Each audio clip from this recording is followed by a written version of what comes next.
You're listening to a social justice podcast hosted by Nicola Spurling, brought to you by the Flag Shop, and inspired by a social justice coloring book. Hello, I'm Nicola Spurling. This is a social justice podcast, and this is season 2 that we're beginning. So as we move from season 1 into season 2, we're going to start talking about some of the sub-issues and current events associated with the big topics that we discussed in season 1. And today we're going to be talking about trans people in rugby, and I'm joined by Nico and Will from the Vancouver Rogues. Nico, can you introduce yourself? Hi, my name is Nico. I use he, him pronouns. I'm a player in the Vancouver Rogues Rugby Club. I'm also the chair of the Diversity and Inclusion Committee, and I've been playing rugby essentially for 2 years. Wonderful, thank you. And Will? My name's Will. I use he, him pronouns. I am just a player on the Rogues, but I've been there since it restarted in 2021. And I am trans, so I have that experience with the sport as a trans person. Thank you both so much for joining today. This is a conversation that is really important to me as a soccer player and a trans person who plays sports, but I don't have a lot of experience with rugby, so I'm going to be looking to both of you for some information about what it's like to be a trans person in rugby, why you're trying to create a more inclusive team. And to begin with, your website states that you're picking up the torch from the original Rogues RFC, the first openly gay and inclusive rugby team in all of Canada.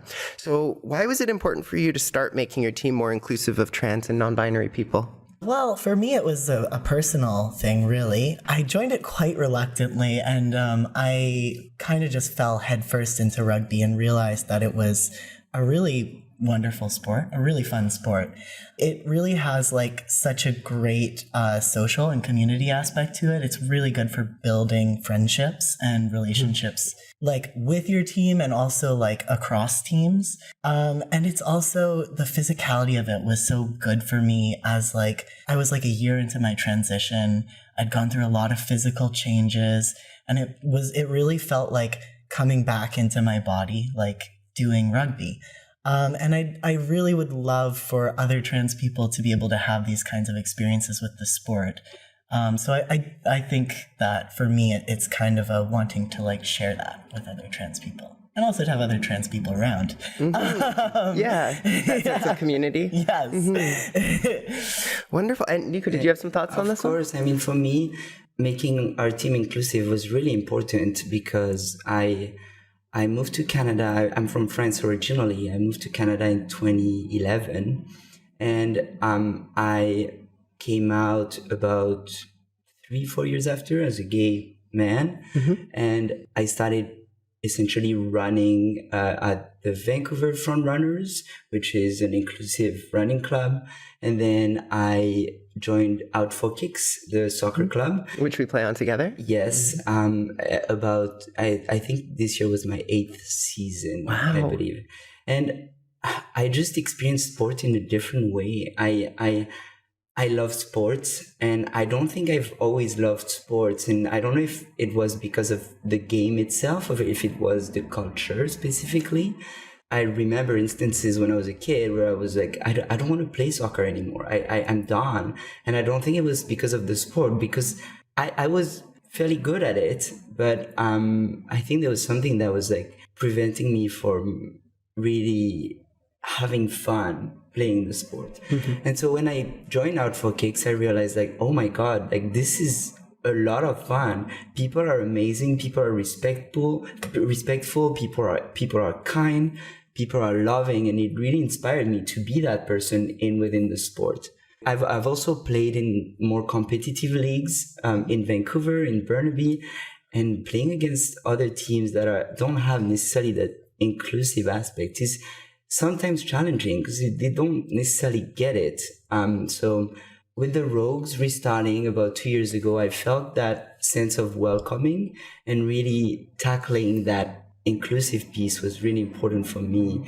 And I think it was important for the team. So I, since the very beginning, there was the position that came up to be chair of the Diversity and Inclusion Committee. And I was like, yeah, I got this, let's do it. And I'm happy to lead this. And the whole team really put a lot into making our team inclusive, and we're still working on it, obviously, but it is important not just for me but for us as a team, and that's who we are. That's our identity today. Mm-hmm. And why was it necessary to have an inclusive team? Are the other teams in the Lower Mainland not inclusive? Or is it just that you're trying to have more of a solid commitment, make sure that people are feeling welcomed and accepted to a higher degree than they might on another team?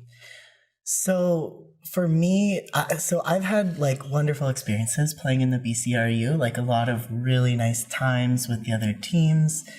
And there have been a lot of people who are just playing on like the, regular, I say regular, that's like the teams that aren't like explicitly inclusive in their focus, who like actually did like show up to like our games, to our practices, to touch, and like just like gave us pointers and welcomed us in and showed us how things kind of went. But that being said, I think that teams that don't have this focus on inclusion, there are like aspects, structural and like social aspects of athletics that are kind of, that can be homophobic and transphobic in ways that they might not even know. Sometimes it's not that people are explicitly trying to exclude anyone, but it's like they don't know how to include them. So people end up being ostracized, or they end up closeting themselves to kind of fit in, or, there are all sorts of, or maybe they get bullied. Whereas I think that especially for queer people who are coming into a sport completely new and don't have like experience in rugby that can kind of carry them through getting involved in the sport, it's a lot easier to come into a team where the focus is, come join us, learn to play. We are going to work to find a space for you with us, Absolutely. Did you have some thoughts, Nico? Yeah, I think, we're creating a small to LGBTQI plus community within the world of rugby, right? So we all have our experiences that some folks out there can relate to. And I think this allows us to really bring in, hopefully, some folks that had never thought about playing rugby in their life. I'm one of them, for example. I was shying away from soccer when I was a kid, but never, ever in my life would have I thought I would ever play rugby. And it's also the cultural piece there for me. But there might be other people that relate to that. Now, starting the sport with this team was, it was game changer for me. It opened doors into a new sport that I actually love today. I could not think of not playing rugby. And the other teams in the BCRU region actually have welcomed us with open arms, and that felt amazing. I'm thinking of the Richmond team, Squamish, Kamloops, even on the island, Nanaimo. We actually just spent our weekend there, the Rogues. We were invited by the Nanaimo team to essentially do some skills training. They shared with us their space, their coaching, and we did our pre-season retreat there this weekend. And so it's not that the other teams are not inclusive per se, but it's maybe not their focus specifically. And it becomes their focus when it's actually brought up to their attention. Similarly to a Pride game. Pride games were set up to pinpoint transphobic and homophobic language in sports. So they created those games to have people realize, oh, maybe I shouldn't be saying this when I'm playing, because specifically today, it's a Pride game. I should probably not come up with a homophobic slur right now, or transphobic slur. So it's kind of like that. This is our message. This is why we exist. And I think the teams are getting it and starting their own journey as well. From a more broad perspective, why is it important that people have access to play sports? I know that there's plenty of reasons why I like playing sports. There's the physicality, there's the connection that you have with individuals. But from your perspective, why is it important that people have access to that?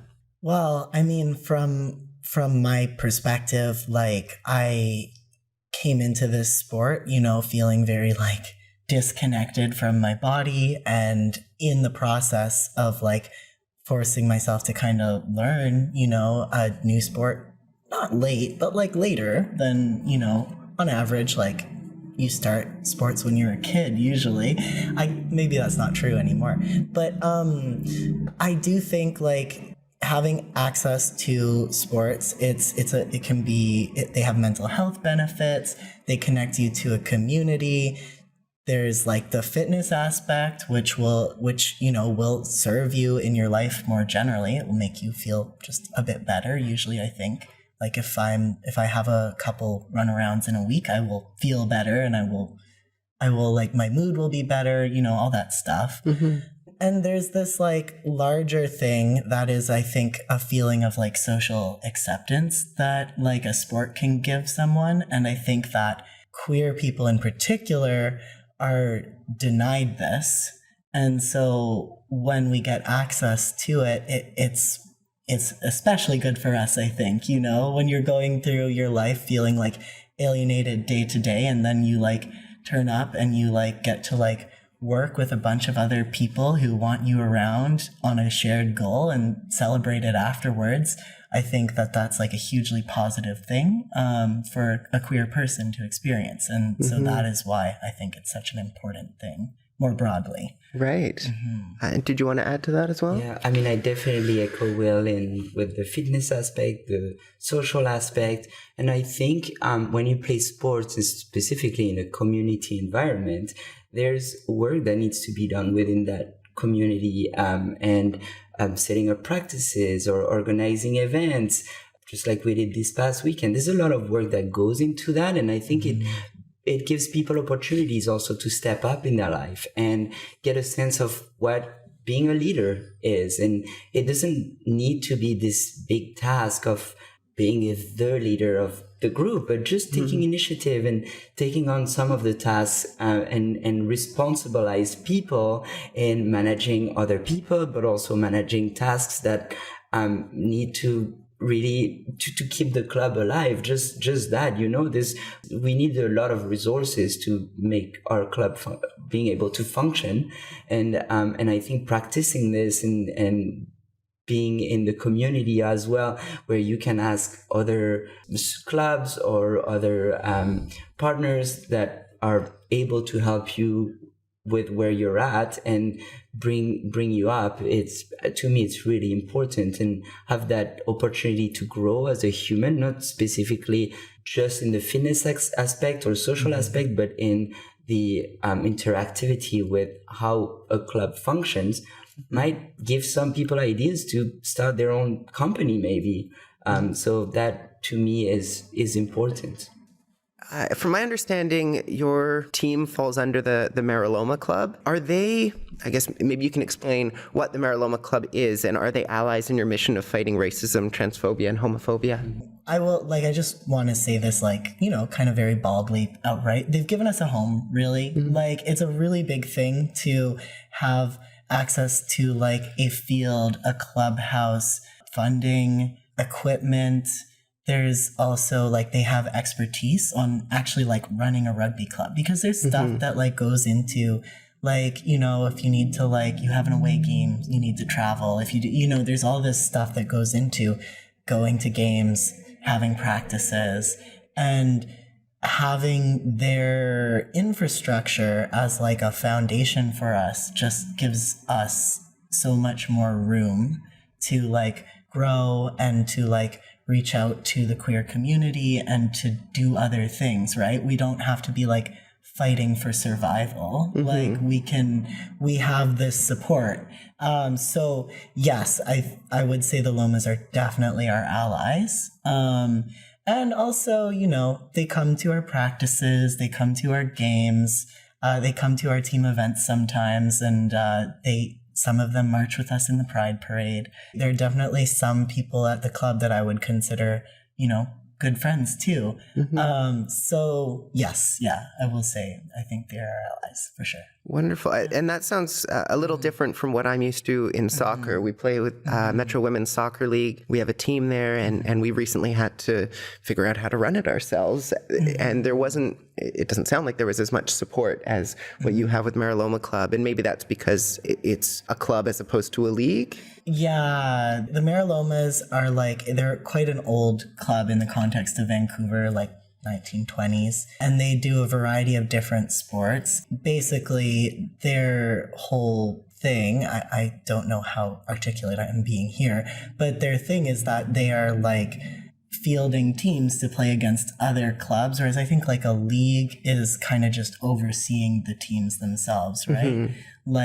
I think probably closer, more analogous to what you're describing would be the BCRU, which does provide resources and things like that to clubs within the world of BC Rugby, but they're not running the teams. Right. And could you have a team that is not part of a club? In this context, if you are a team, you are a club. There's a Squamish club, the Axemen, and there's a club in North Vancouver, Capilano, and they all kind of have this infrastructure in place to be able to field teams throughout the season. Yeah. I mean, I'm trying to build my own understanding based off of my knowledge of soccer. I don't know how helpful this is to our audience, but we have some teams that are just independent teams like ours, and then we have clubs that field teams. So there's a little bit of a mixture of both in soccer. Did you have anything you wanted to add to that, Nico? There's a lot that Will shared about the Lomas. Currently, at our level, senior level per se, there are 5 teams, 4 of which play in the men's division and 1 plays in the women division. 4 of them are called the Lomas, and we're called the Rogues. And when they restarted the Rogues, essentially we needed a home, so we asked them if they would allow us to be part of their club, and they said yes, and they allowed us to keep our identity as well, the Rogues identity. They could have simply asked us, well, you just start a new team and that's going to call the Lomas and we'll have 5 teams.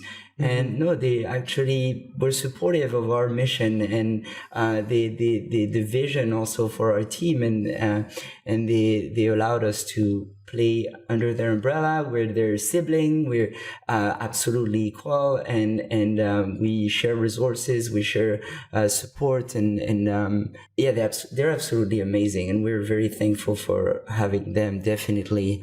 There's one thing specifically also that was brought in. We worked last year with Monash University in Australia, and they've been doing some research essentially around homophobia and transphobia, racism in sports, and we participated in their study within the club, and the Lomas said yes, and I call them the Lomas, but it's short for Maralomas. And they said yes, let's do this. And essentially what they did, they surveyed the whole club, not just us specifically, the whole club, before and after a captain training. Essentially what they've realized is that to change the culture within a team, you need to but really get the influential people aware and enable them to act on tackling transphobia, tackling homophobia, tackling racism. And when those people actually speak up, if they hear something or if they see something and they speak up, then change can happen. Right. So they surveyed us before we had the captain training, and then they surveyed us after, and that had an impact on the club, and yet to this day we still talk about it, which is pretty amazing. So that had an impact, and so that's also proof to me that they're supportive in our mission, with our mission. Right. And is that training that you're talking about, is that like EDI training? EDI training, not specifically. It was more about having a conversation with the influential people, the captains essentially. And, right. Hey, do you hear these words? How often do you hear them? And essentially at first, the survey shared that they were not hearing it much because they weren't necessarily paying attention to it. Right. Then we had the training, and then the second survey actually showed that it was happening a lot more than the first survey, because now people are paying attention to this kind of language. And so it showed us that, okay, well, now we know what we need to work on and what we need to do. So it's just shedding light on those issues and having influential people that can speak up, that are able to speak up, make those changes happen. Right. And that sounds very similar to what we did with Out for Kicks. I'm on the board of Out for Kicks, and we talked about how we can incorporate EDI training into captain's training. And I think it really helped for this season, making sure that people were aware of not using gendered language on the field and being more inclusive of different identities. And I'm also interested to know what your motivation was behind creating all gender touch rugby. Yeah, so honestly, like touch is often played co-ed. So the Marilomas also does they have like a competitive level and like a social level, but it's pretty informal compared to like the season that we play in rugby. You just like, the teams are all within the club and everyone just shows up to Connaught Park, and then we have some games, and throughout the season, as you figure out what the rankings are, there's like a semifinal and a final, but mostly it's just kind of to run around in a field and toss a ball at each other. And on those teams, to like actually field a team, you have to have equal numbers of men and women. Like obviously there's more of a conversation to be had about like men and women, all that. But that being said, like this is not a new thing. It like touch is often played co-ed. Having the Rogues touch be all gender really just kind of makes the most sense, because that's kind of how it's played anyway. It's a pretty like fast, fun, informal sport. It's no contact, so you can kind of like be pretty loose with it and like just have fun and not worry too much about that. That being said, I think this year we put more of an emphasis on this is for all genders, because I think in previous years, yes, anyone who wanted to show up could show up, but touch was seen as a recruitment tool for the regular season, and we are a men's third div team.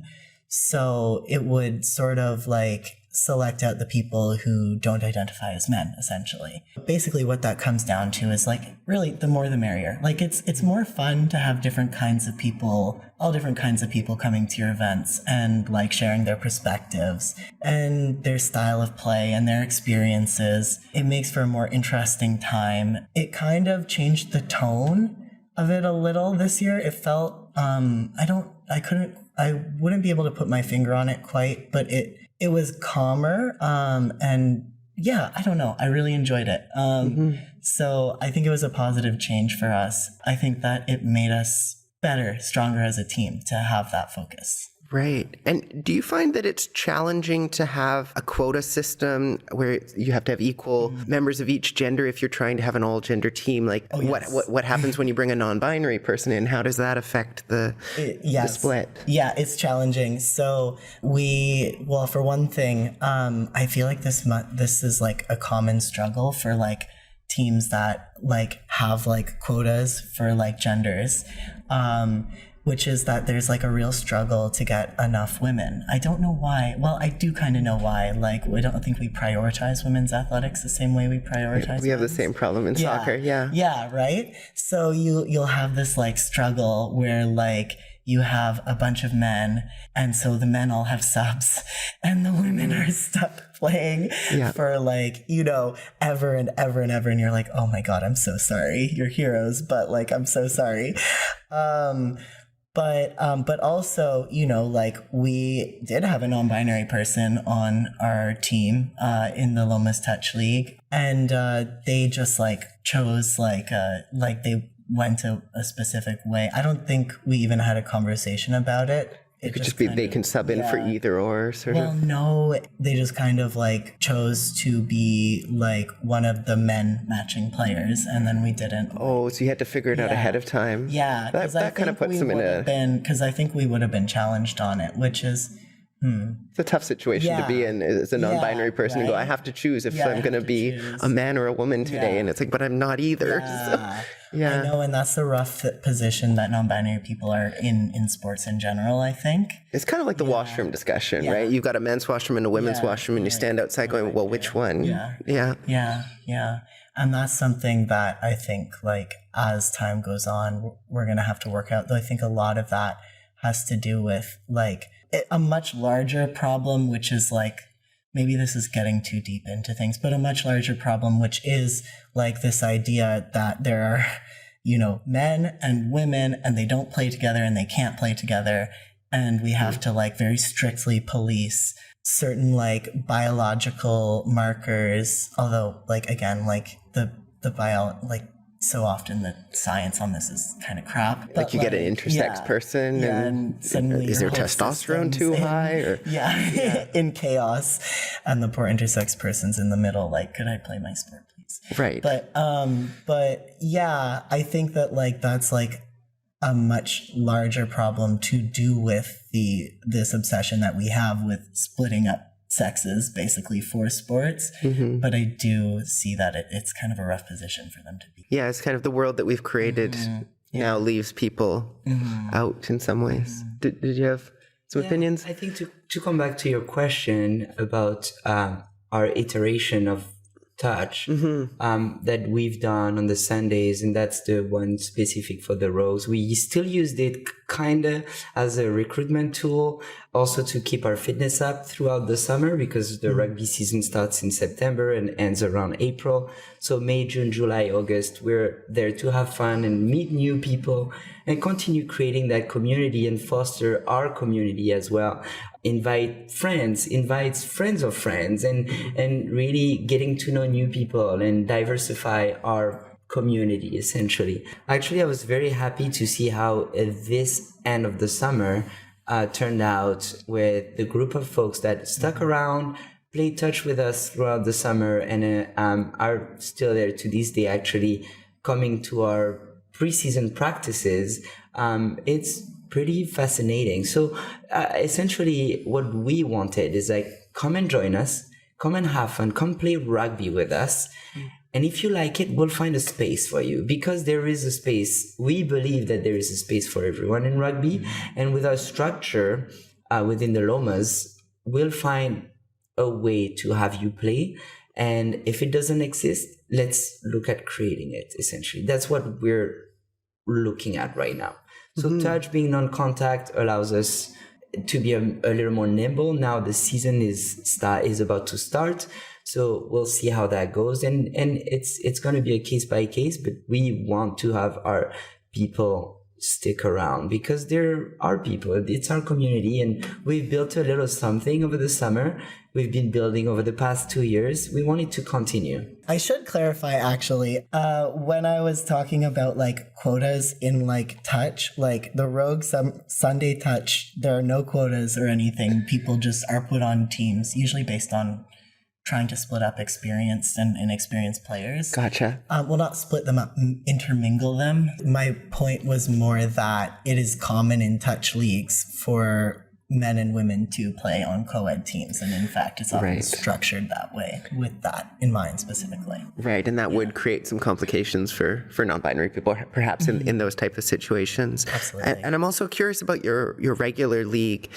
We've had to have conversations with our league, the Metro Women's Soccer League, about referees, for instance, using non-gendered language when referring to our teammates, because we would have refs coming up and saying, "Hi, ladies," and we have a number of non-binary people on the team who didn't feel comfortable with that sort of language, and they were very receptive to it, but we did have to bring it up a few times. Have you had to do the same thing with your league? Actually, this is something that we've been working on this past year, and we definitely, because the focus was expanding diversity of identities, we created, Leo, one of our teammates, created a little introduction to touch rugby booklet at the beginning of the summer season, to have people understand what rugby is, what touch rugby is, who we are as a club, and we introduced a few pointers for folks to understand that the appearance of people might not reflect their identity necessarily.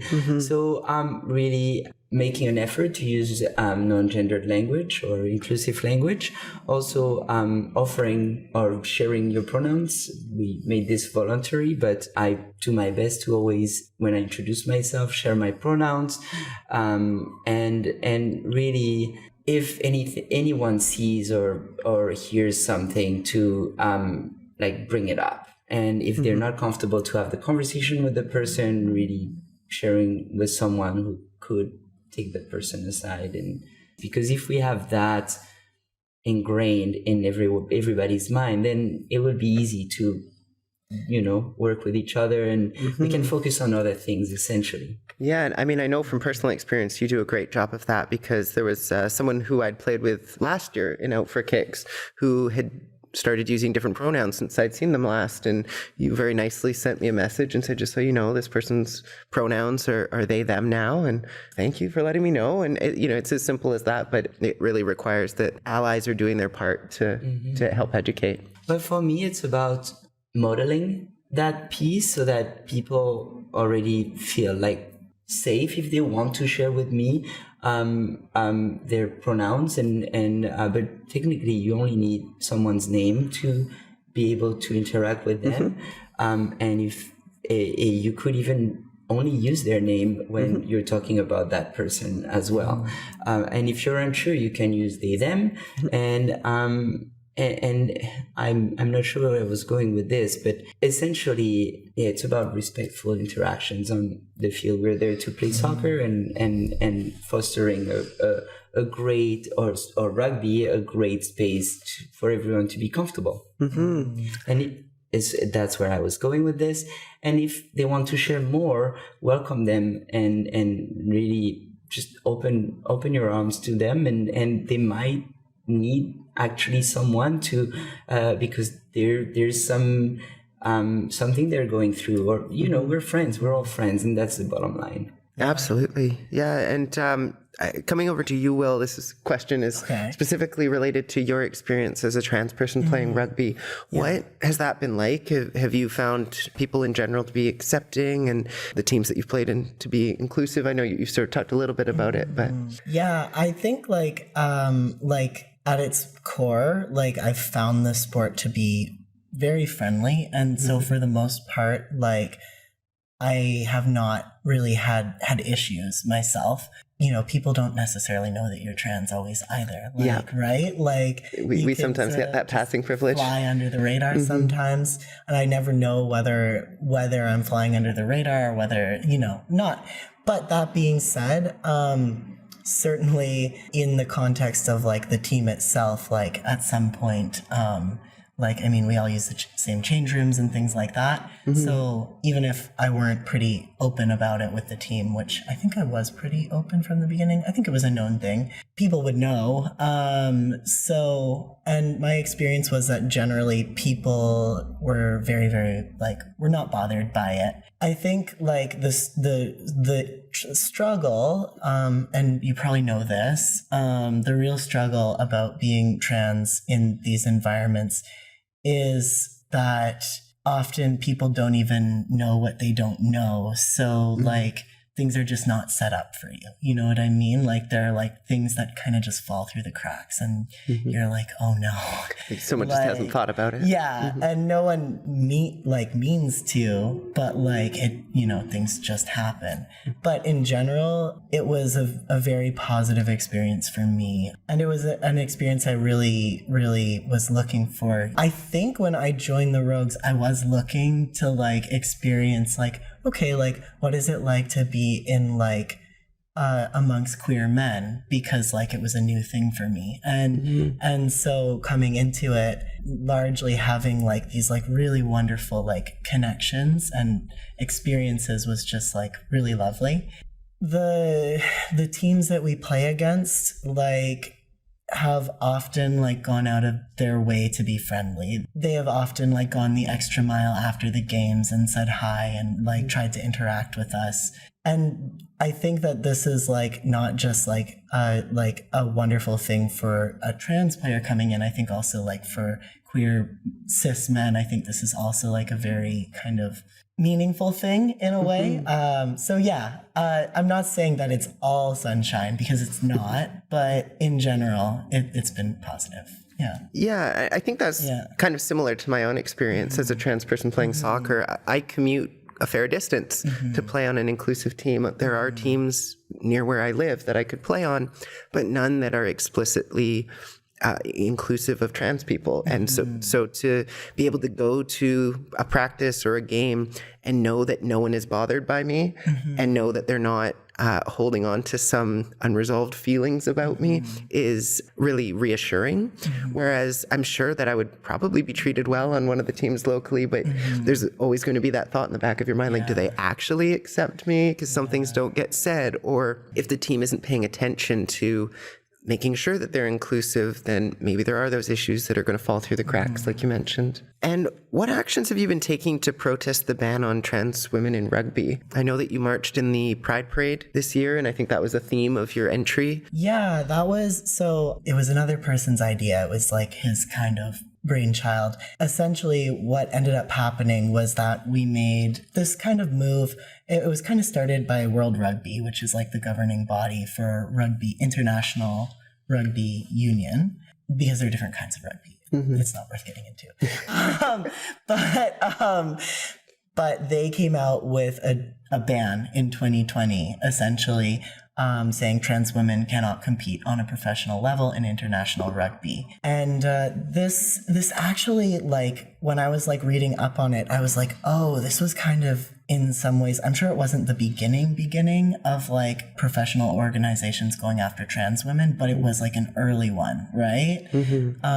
And so we made kind of that the focus of our march this year. I mean, other, like in the UK, they ban trans women just across the board. Not every nation has followed, like Canada, Rugby Canada's position, and the BCRU, by the way, for people watching, the BCRU and Rugby Canada, their position right now on transgender people is that they play as the gender they identify as.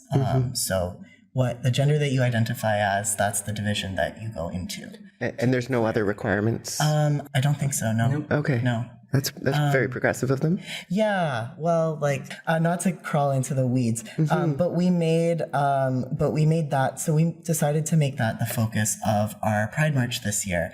So we had, for Sunday Touch, after we do a barbecue after we play. In that time period, we brought craft supplies and poster boards and all this stuff, and we had the people who showed up to Touch make posters and signs, and then we brought them to the march, and so that was kind of our stance for this year.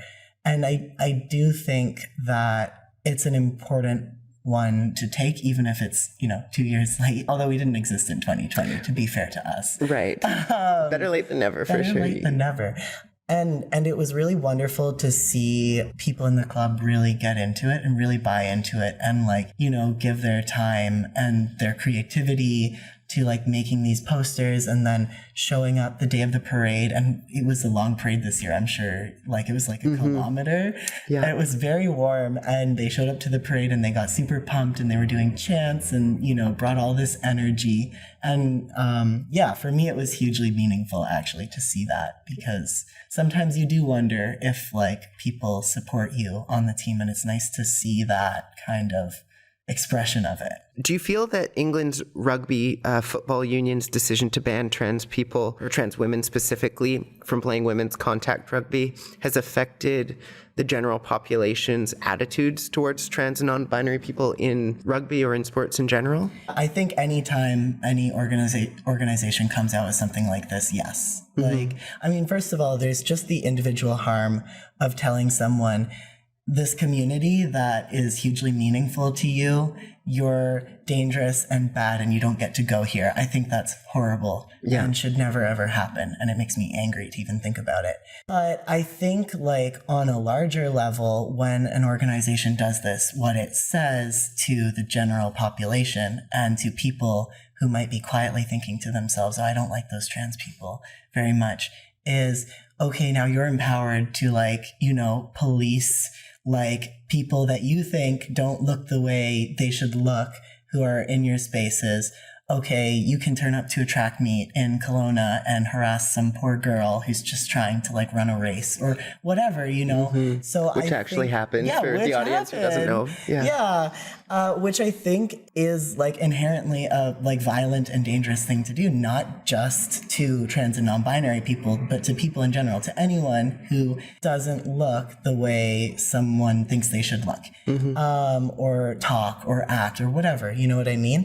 Yes. So yeah, I think that these kinds of bans are very harmful. What do you think about the argument that transgender women are a threat to the safety of women's sports? So they're like the Canadian, what was it? CCES, Canadian something. Oh God, I'm so sorry. I'm blanking on the name. But they basically study like, they look at ethics in sports, and they did a literature review. They did a whole report on basically transgender women and elite athletics in 2022. And like basically what they found was that the scientific evidence in terms of like whether there are biological advantages based off of like what kind of puberty you had is unclear at best. A lot of the studies are quite bad in different ways. There aren't a lot of them. And that when professional bodies make decisions based off of these kinds of studies, they'll prioritize like these like biological studies, which again often are quite flawed, over sociological studies about things like the effect of like inequality, like in terms of like wealth, resources, like all that kind of stuff. And yet these things really like affect people's ability to be competitive in professional athletics. Like a country that has a ton of money to throw at their soccer team is going to do better in the Olympics than a country that doesn't, you know. And like trans people, trans women in particular, who like have all sorts of like barriers to get over, often in terms of like social acceptance, in terms of like they make less money on average, like even like compared to cis women, compared to like trans men, you know, like significantly less. Yeah. They face all sorts of barriers, but no one is going like, well, is it fair that trans women have to play against cis women? No one thinks that, Thinks right? it that way, yeah. Yeah, but you could make that argument, right? Sorry, I'm trying not to crawl too much into the weeds, but I do think that like basically this whole idea that trans women are a threat to women's athletics is silly. Like, first of all, even if you just look at the numbers, I was looking at like Statistics Canada, and like the percentage of trans and non-binary people, so like the whole of our community, not just trans women, is like 0.33% of the population. Like numerically, how are trans women going to dominate professional athletics? That's not going to happen. Well, you would expect that trans people would win 0.33% of the time, and they actually win less than that. They don't. So it would indicate that it's not fair to trans people. Yes. But yeah, no, it's to me, like this whole idea that trans women are going to come in and dominate cis women in athletics. First of all, if that was going to happen, there was a period of like years, decades, where trans women were perfectly allowed to compete in professional athletics, and we didn't see that, right? Yeah. So no, I think it's just nonsense. Yeah. To be honest. Absolutely. I've left you out of this to some degree, Nico, because we've been talking about the trans experience in some ways. But before I move on to my next question, did you have any thoughts on that overarching topic?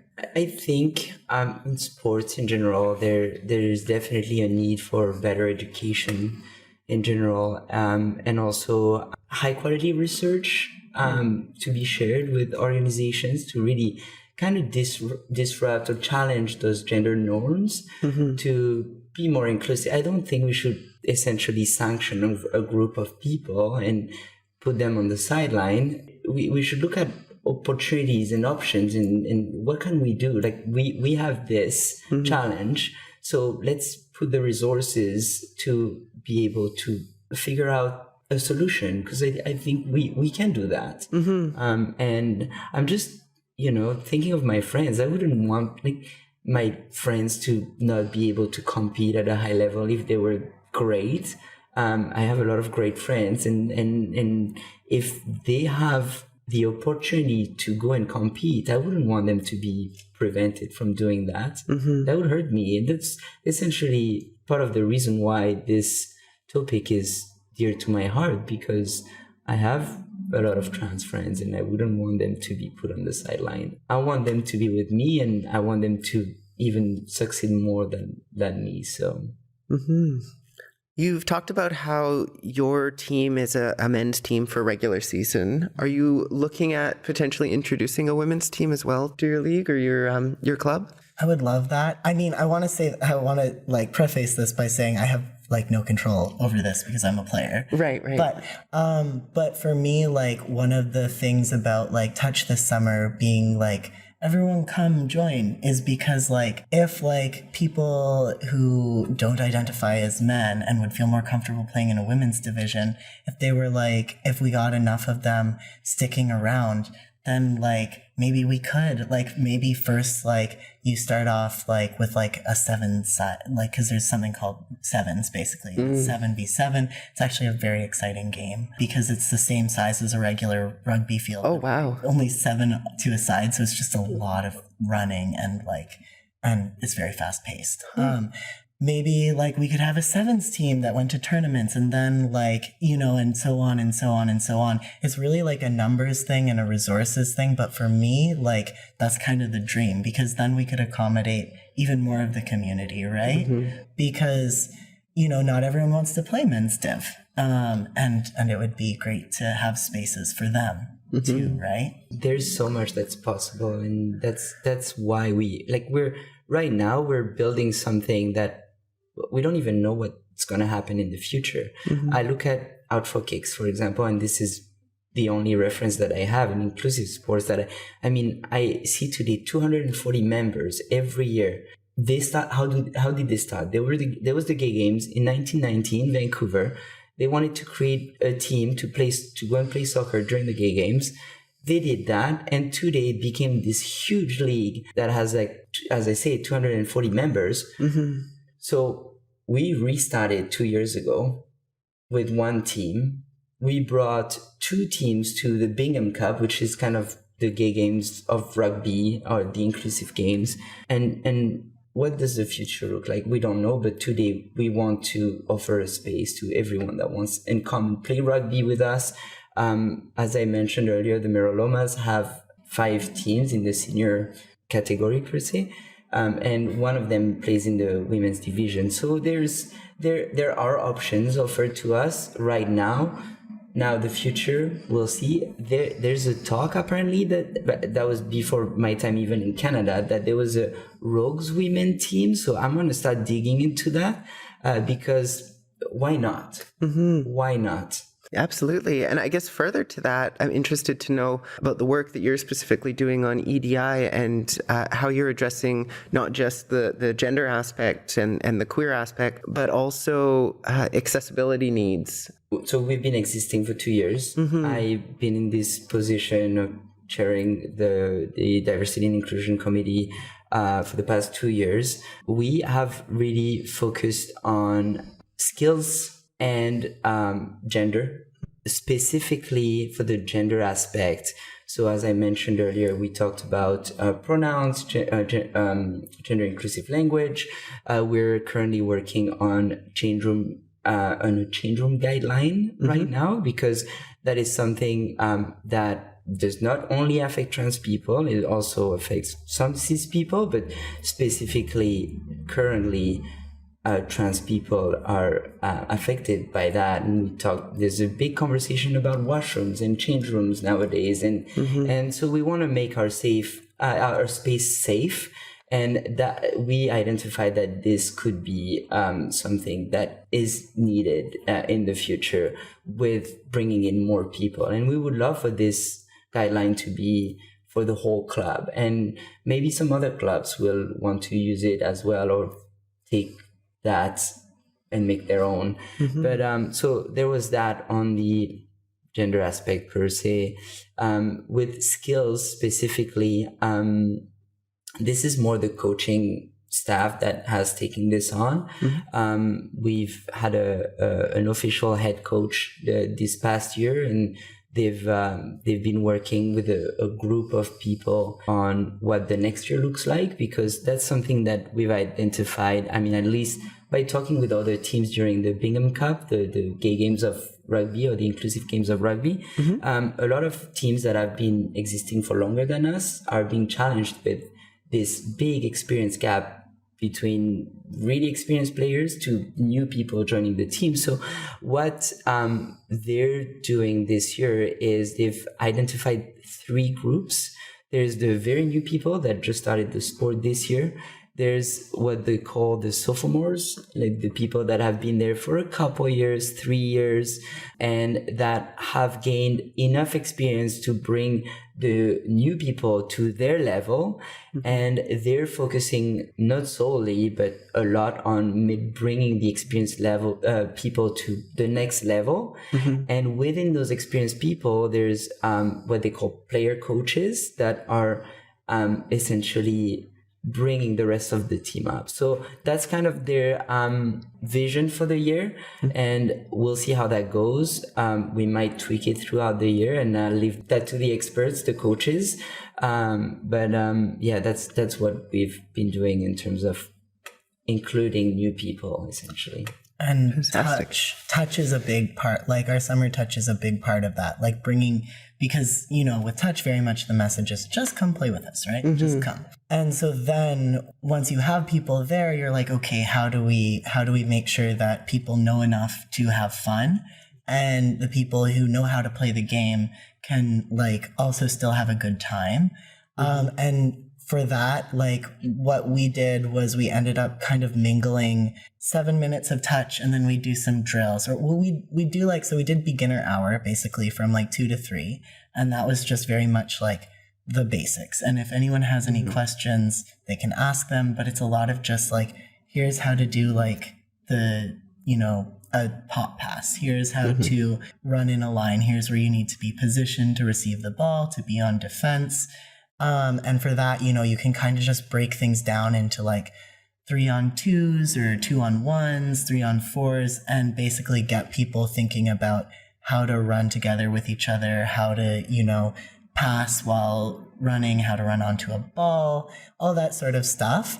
And then once you've done that, then you're like, okay, we're going to play some touch now. And you can sort of tweak touch as well. It's a wonderfully like flexible game. So you can kind of like tweak it a little bit to have people practicing what they were doing in the drills, right? And our goal with that was very much to like try to create an environment where someone could come in not knowing anything and A, still have a fun time playing, and then B, maybe come into the regular season and not feel like totally adrift. We put a lot of thought into it, and, you know, I hope people found it helpful, but I mean, obviously it's like a work in progress, right? You know, some of the people like working on touch, like I was pretty involved in, not in the curriculum side. I'm like more the like person who kind of just is like, hello, I'm Will, you can, you know, I'm always going to be here. And so like, I'm a familiar face, and I try to just like be someone, you know, even if they don't know anyone there, hopefully they know who I am. Right.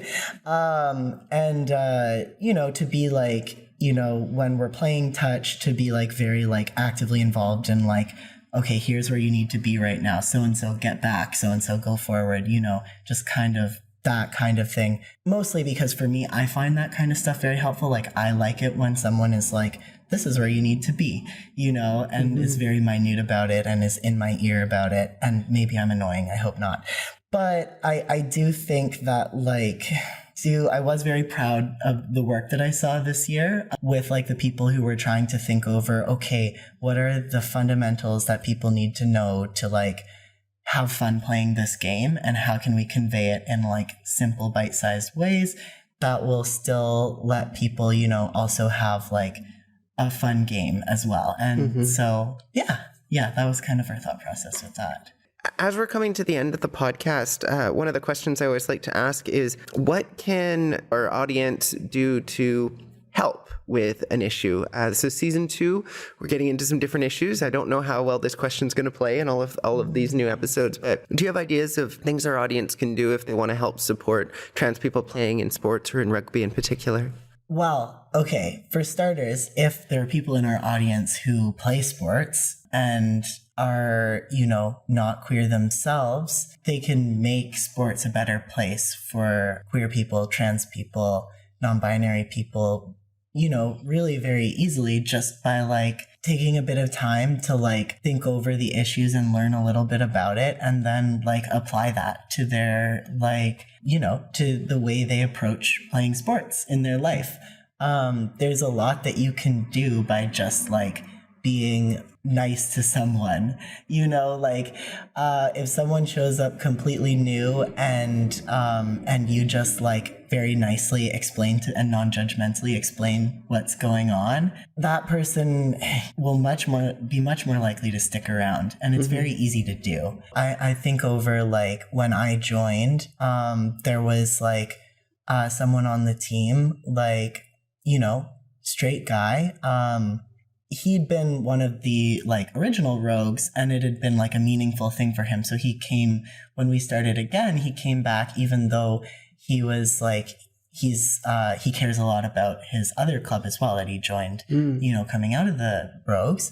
And, he just always gave me pointers. He came right up to me and introduced himself when I looked, probably confused and a little trepidatious.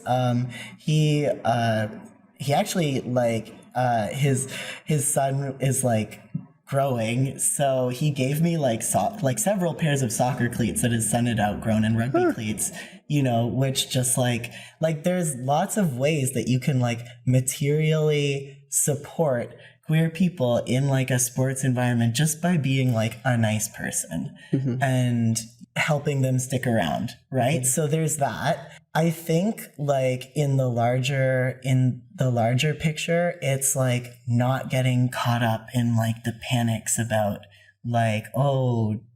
trans women are going to destroy women's athletics and make washrooms unsafe and all that.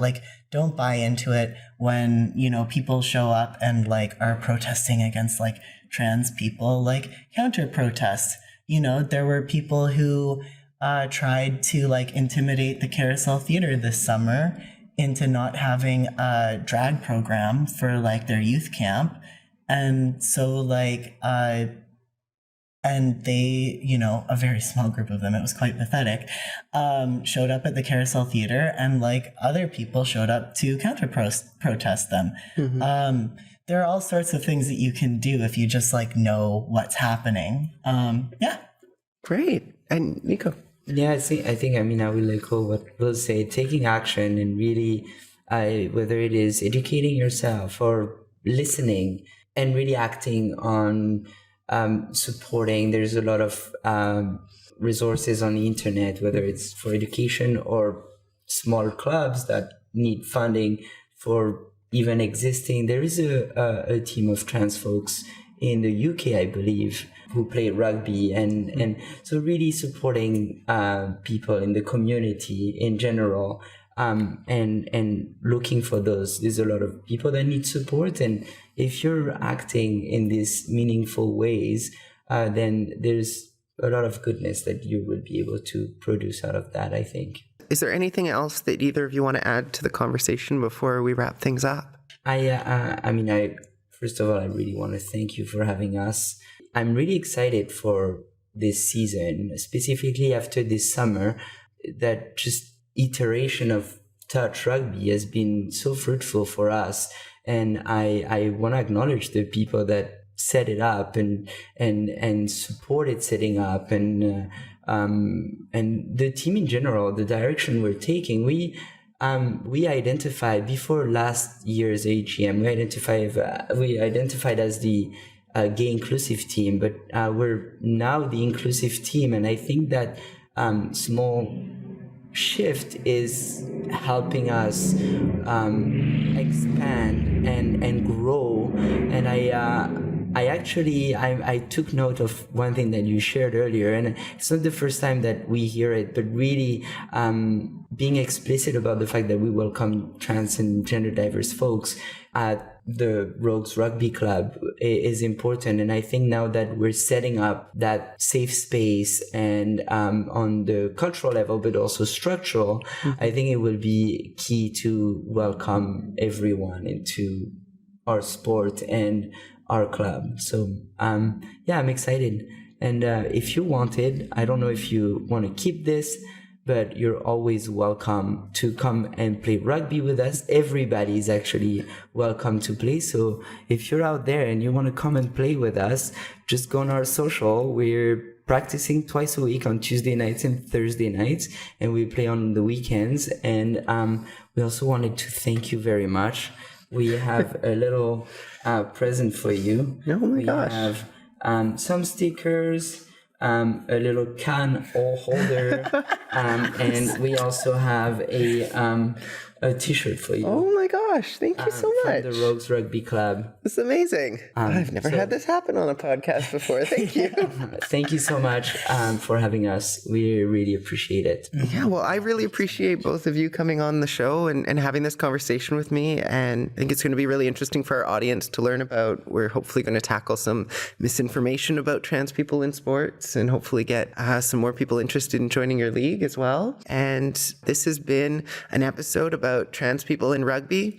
It's a social justice podcast. I'm your host, Nicola Spurling, and I've been joined today by Nico and Will. You've been listening to a social justice podcast hosted by Nicola Spurling, brought to you by The Flag Shop, and inspired by a social justice coloring book.